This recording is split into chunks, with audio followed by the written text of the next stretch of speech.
The other side of the world, on the harsh west coast of New Zealand's South Island, a team of 5 scientists are on a mission to hunt for gold.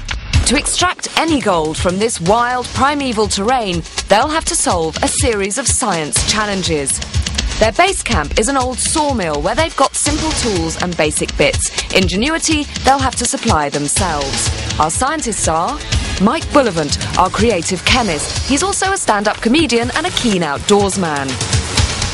Kathy Sykes, an irrepressible physicist and extreme sports fanatic. Mike Leahy's a biologist with attitude. He's also a car mechanic and martial arts expert. Ellen McCauley's an intrepid botanist from Missouri, whose second home is the Amazon jungle. Jonathan Hare's a physicist with a science brain and an artist's eye, a true Renaissance man. And me, Kate Humble, the odd job girl. Together we are Rough Science. We've travelled 12,000 miles to New Zealand's South Island. Our base is on the gold-rich west coast. In this remote wilderness, the team face their ultimate challenge. Before the series ends, they must find enough gold to make a pure gold souvenir. Last time, the scientists scrabbled around in a river and found just enough flakes of gold to weigh on their homemade balance. Now, the quest continues. Right, challenges. Last week, you managed to gather a whole ½ gram of gold. Fabulous achievement. Now, as you know, that by the end of the series, you need to make something completely from New Zealand gold. So I think the quest to find more should step up a pace. So Jonathan, Mike and Kathy, what we want you to do is to make a water-powered machine to extract more gold from the river. Day and night. Keep it going. Well, day and up night. to you. I think day and night's asking a bit much. Now, Ellen, something that we all should be aware of is that there is a massive fault line that runs, well, pretty much through Mike Leahy, in fact. They've had some really, really big earthquakes around here. We want you to use your botanical skills to establish when the last big earthquake was, down to the year. Okay, what's my other choice? That's it. And finally, Mike B, if you could save us in the beauty department. As we know, working outside, it's very cold, it's often very wet. These guys are going to be doing a lot of physical work over the next 3 days. They're going to get very chapped, very sore hands. So some hand cream, please. Darling. It's not a farmer. I'm sure you'll adapt. You have 3 days, as normal. As well as the gear in the sawmill, there's also the surprise kit that might give the scientists inspiration for this week's challenges. I'll leave you to rummage. Big clue there. So the challenges are an automated gold panning machine. That's going to be really useful. The date of the last big earthquake. Tennis ball. And some hand cream, please, guys. There is some weirdness in here. What sort of plants are going to help our botanists discover anything about earthquakes? Firstly, Ellen wants to look at the lay of the land, and with over 200,000 hectares to cover and only 3 days, Ellen wants a bird's eye view. OK, what do we need to do? Find some trees. Found some particular trees. The gold hunters are making the most of Mike's experience. Last week, he was at the river making a sluice box to get gold out of sand and gravel. He and Ellen used some fibrous wood from the local tree ferns called punga to line the sluice. Pour on the sand, shake the material, wash it down with plenty of water, and because gold is heavy, it sinks, getting trapped in the punga fibres. The lighter materials get washed away. This week, instead of doing it by hand, they've got to build a machine to do the work for them. We've got a sluice box, which is a way of getting the gold out from the rest of the rubbish. We need to dig up the dirt and put it on whatever sluice box we've got. Somehow we've got to shake the sluice box or rattle the stones. And then thirdly, we've got to supply water. So there are the 3 things we've got to address, really. Ellen's taking me over one of New Zealand's most seismically active areas. Big earthquakes here are rare, but when they happen, they cause massive landslides. Ellen thinks this floodplain is where one of these landslides may have flattened everything hundreds of years ago. But when exactly? Ellen says the secret's in the trees. We're looking for trees that have grown back since the last earthquake. So we're looking for old trees that basically recolonize that area that was destroyed. Ellen's on the lookout for an unusual forest, a group of trees that all look the same height, that all grew back at the same time after the last earthquake. Okay, so once you've established the age of those trees, you can basically establish when that last earthquake was, because there would have been nothing left after the earthquake. Exactly. I got it. Because I thought you got mad this morning. How are you going to tell when the last earthquake was?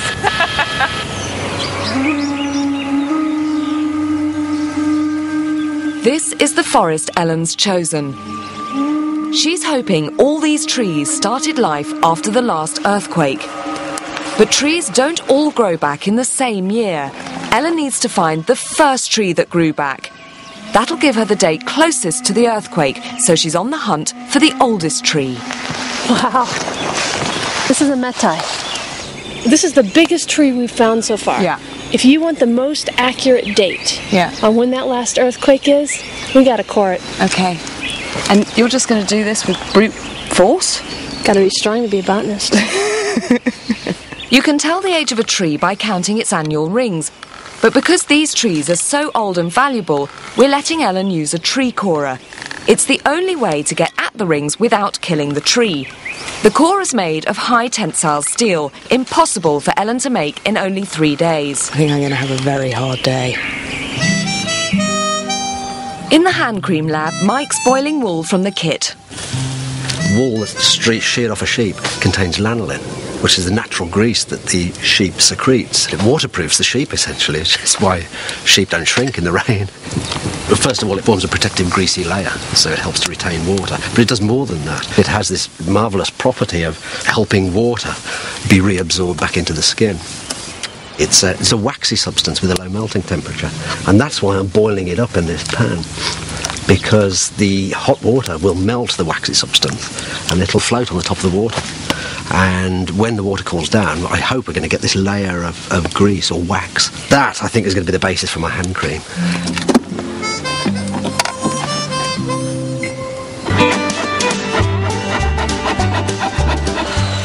It's looking promising for the gold prospectors. They're making a water-powered panning machine.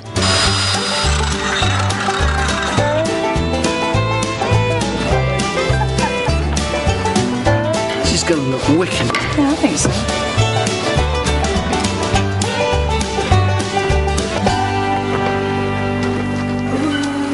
Ellen and I are going back in tree history. Okay, we may have to do this in parts. Okay. Okay. Look at that. This. We're going back 50, 100, several hundred years right here. Isn't that beautiful?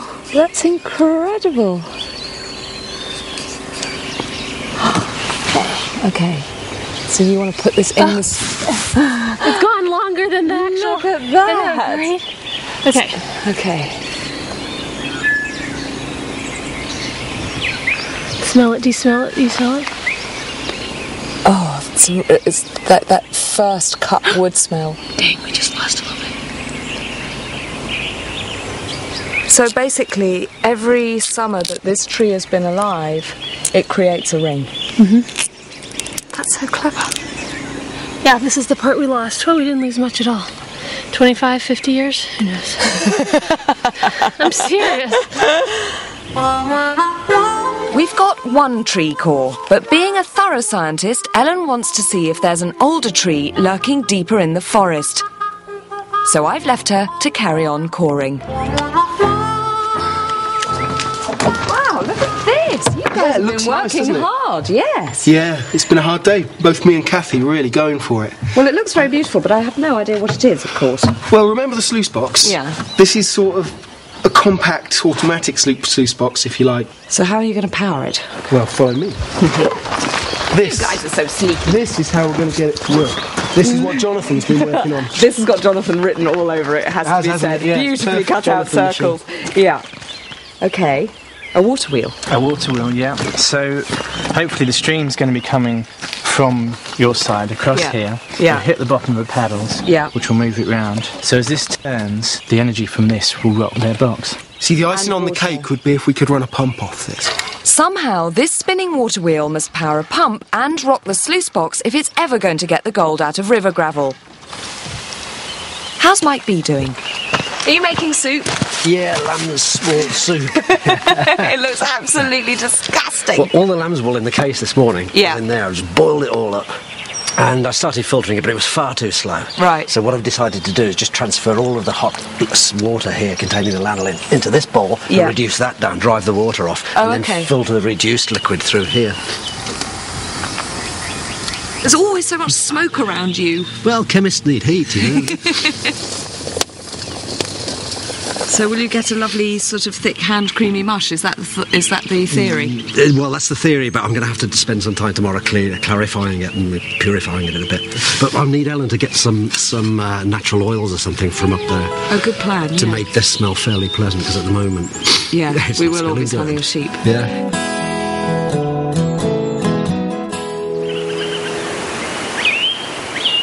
Well, it's another fine frosty morning for the beginning of day 2, although worryingly there are some clouds creeping in, so that rain could come back. But in the meantime, trees are being cored in a forest not too far away from here. There's steaming wool and lanolin hopefully is coming out of it. And Mike and Jonathan are doing, well, I don't know quite what, with lots of bits of plywood and tennis balls. They're making some sort of water pump. See this tennis ball? As you pull it up, any weight of the water on top should spread it out, so it really clings very hard. You know, it forms a good seal with this tube. So it should pump water up this tube. So is the idea to keep water pumping into your device rather than you having to keep carrying buckets? Yeah. That's the idea, yeah. And this will be powered by the that'd be water quite mill as well. So this will just go like this. What sort of stuff do you need doing? Well, we've got to rig up the link, haven't we, somehow, between the... We still haven't linked the water wheel to the cradle. Yeah, I mean, that is your biggest challenge, really. Definitely. Yeah. And given that you've got to find gold, rather than be worrying about linking a water wheel, maybe you ought to crack on with that. Maybe. Ellen's stepping up her search for the oldest tree. Nope. So she's roped Kathy in for some tree-hugging help. Yep, too small. Hey! Look, I think we need to check with the string. This one's big. It's big. Okay, so there's the knot. So look, it's a bigger tree. Definitely bigger. Let's core it.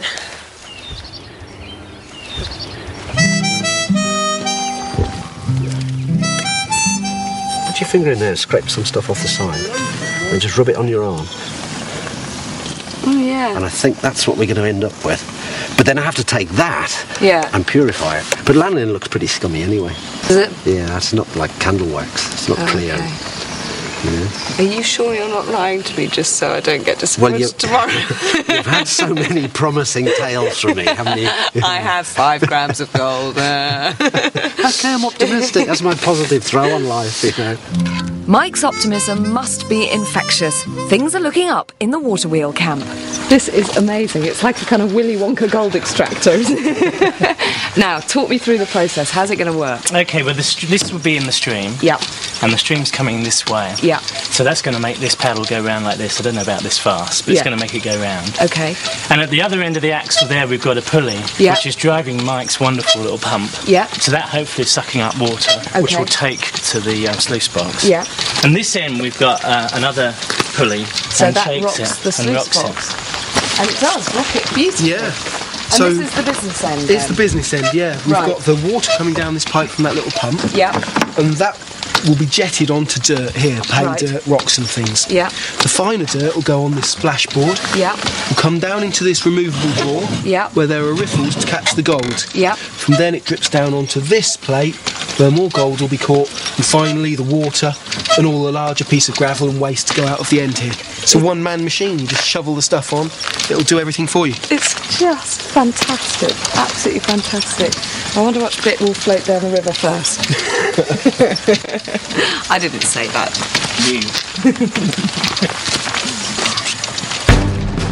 At long last, Operation Water Wheel can begin its mission to get gold. Tight thinner. They're relying on it because their ultimate challenge is to find enough gold to make a souvenir by the end of the series. Extracting the corers from the trees is proving even harder than putting them in. What did you do today, Kathy? I hug trees. Okay, hold on. I need a better grip. Wait until we get that hand cream. We're going to need it, darling. Oh, I don't think Ellen's going to want to put that on her. Or even Mike Leahy. Kathy's back with the gold hunters. Now, the hard graft of the last 2 days is really going to be put to the test. Somehow, their machine has to process sand and gravel from the riverbank to get gold.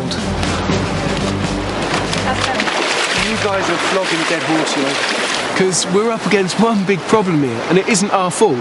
It's inappropriate technology, because the faster current's on the outside of the bend, the gold's deposited on the inside of the bend. So it's upriver to find the right bit of water. That's going. It's a bit of force there.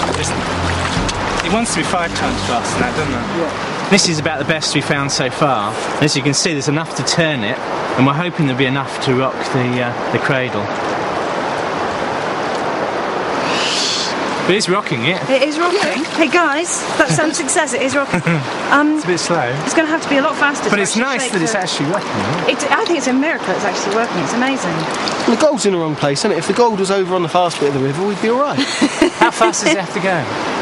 Well, sure to be honest, I think the faster. You know, you were talking last night about maybe vibrating. You know, if it went really fast, would that be okay? Yeah. I think because you were worried that your wheel might go too fast for us, if I remember rightly. Something tells me they won't be laughing quite as much tomorrow. It's nearly the end of day 2, and they haven't even started sorting gravel. Mike B has cooked all of this to make this, which he's filtering here. Still no hand cream. At least Ellen's found just the thing to improve the lanolin smell, some local tea tree. That's plenty.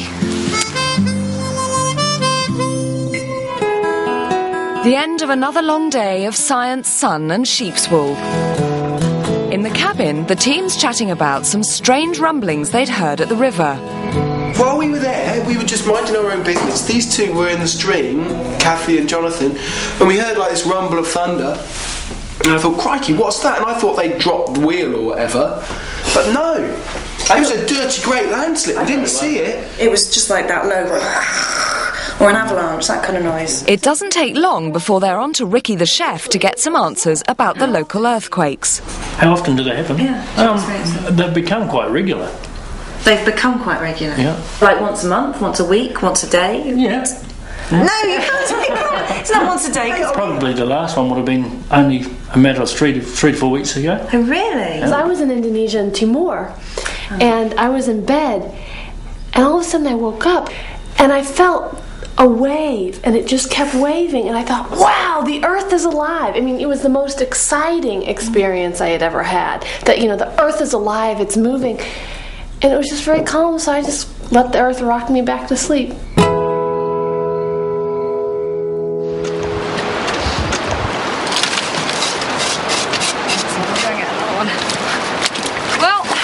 The beginning of day 3, and the water-powered gold machine is up and running. Finally! They had to move it because the river dropped again overnight, so they had to build another kind of channel to direct the water fast through it. The boys are digging furiously, and Kathy and I are just going through this hopefully gold-laden sand to extract as much as possible by the end of the day. I think the day's going to go very fast indeed. Sadly, the water wheel wasn't fast enough to power Mike's pump, so Kathy's being the pump. The water filters all the small particles onto the trays where hopefully the gold will be trapped in the fibres of the punga wood. If any really fine gold escapes that, it should get caught in this sacking. Ellen's taking a break from her earthquake puzzle. Some gold is still stuck in the punga wood from last week's small-scale gold operation. She's burnt the wood, and now she's panning the ashes to recover the gold. Hey, Mike, what do you want to make out of all this gold we're getting? I think some item of jewellery. That'd be nice.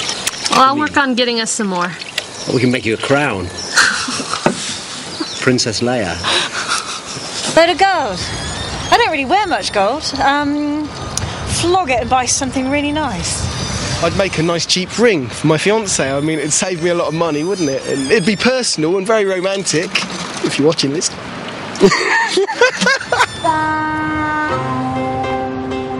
To make anything, they're going to need much more than last week's 1/2 gram. How's it looking? There's a lot of gold in there. Is there? Yeah. Prove it to me. Okay, just a second. Oh, look. That's all that. Oh, that's yes. gold. See? Yeah. Brilliant. I guess 15 more minutes? Okay, fine, and then should we get on with the tree rings? Yeah. All right, well, I'll leave you in peace, and when you've got it all separated... You're going to leave me wealthy. Mike's relying on chemistry to trap the lanolin in some vegetable oil. What I'm trying to do is purify the lanolin, which has got sheep sweat in it. It's got all kinds of dirt from the wool. Now, lanolin is a wax, so it should dissolve in the oil layer, whereas I hope the other impurities that I want to get rid of are going to dissolve in the water. We'll see. There we are. We'll give it a shake. And then we'll just put it over here and warm it up to help it on its way. We're counting tree rings. We've got a very important date to find. 72, 71, 70, 69, 68. That is the year I was born. Give me this. Well, the automated panning system is rocking and rolling.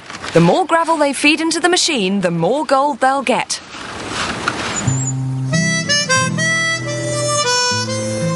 And what you can see here is the oil floating, the vegetable oil floating on the top. We've got the water on the bottom, which has taken out all of the coloration from the lanolin. And in the middle there is a layer of lanolin. But to prove that that's lanolin, or to indicate that it's lanolin, I've done a control where I've just shaken up a similar amount of water with a similar amount of vegetable oil. And you can see the difference between the two. But this worked first time. I'm really cock-a-hoop about that. That's amazing. Now, my only problem now is to separate that off. It turns out that finding the earthquake date isn't as simple as just counting tree rings. There's a confounding factor. There are even more years. It takes a tree a certain amount of time to even get to that height where we were coring. Okay. So we're going to have to add about 28 years. 28 years? Mm-hmm. So that's an educated guess. That's because it sounds like quite a specific number. Tree scientists have figured out that's a reasonable number to add. Okay. It's nearly the end of day 3, and if there's gold in the sluice, there isn't enough time to get it all out. So Kathy and Jonathan are panning as much as they can from the sand trapped in the sacking. Any gold in the punga wood will have to be recovered as part of next week's challenge. All I do is very carefully, and I pour off that top layer containing the lanolin. Try not to get too much of the lower water layer in it. Well, there's our lanolin. That's not looking too unlike something you'd buy in a pharmacist, is it? He said. Well, it's nearly time to test it out. Will our skin survive the potion? Has Ellen solved her earthquake mystery? And is there gold to add to our collection? Well, chaps, the quest for gold this week took a turn for the better. In fact, several turns, because we did have the most magnificent water wheel, which powered a fantastic cradle and got this much gold. And we also got the gold out of the punga. So you've got 2 lots of gold. Kathy, if you would do the honours with that and weigh that. Now, in the meantime, we had Ellen with her tree cores. What did you come up with? We took 6 cores, and they were all about the same age, give or take 20 years. Yeah. But the oldest core was 277 years old. Okay. So I would say that the last major earthquake occurred in 1725. Okay, well, let's see what the University of Lincoln in Christchurch have to say about that. Hold on. 1725, you say. University of Lincoln says 1770. That's good. Pretty close. Yeah. Pretty close. Trees are the answer. That was amazing. Now, how are you guys coming along here? We're getting there. Are you getting there? Okay. Now, we remember that last week's total... 0.55 grams. 0.55 grams. So let's see what we can bring it up to this week. I think it's pretty close to 1.2 grams, guys. 1.2 grams. So we have a grand total of 1.7 grams of gold. And you know what your treat is for the end of the day? Mike's hand cream! cream! Finally! As perfected by Laboratoire Boulevard.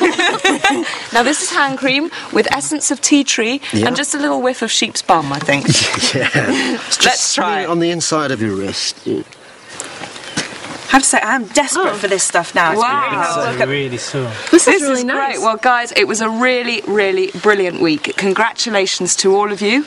And I think there's more gold to come out of the automated machine, don't we think? Yeah, there's more gold to come out of the punga. We haven't even tried the punga. Brilliant. So the quest continues. Well done, all of you. And this is good. This is delicious. Gorgeous. Join us for more Rough Science next time. Rough Science continues at PBS Online. Point your browser to pbs.org.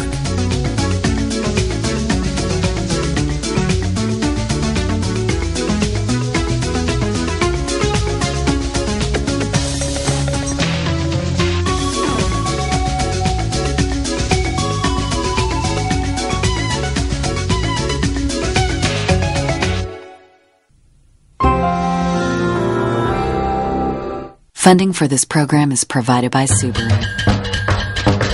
Just you, a mountain, and all-wheel drive. You don't have to be a scientist to figure this one out. Subaru, proud and logical sponsor of Rough Science.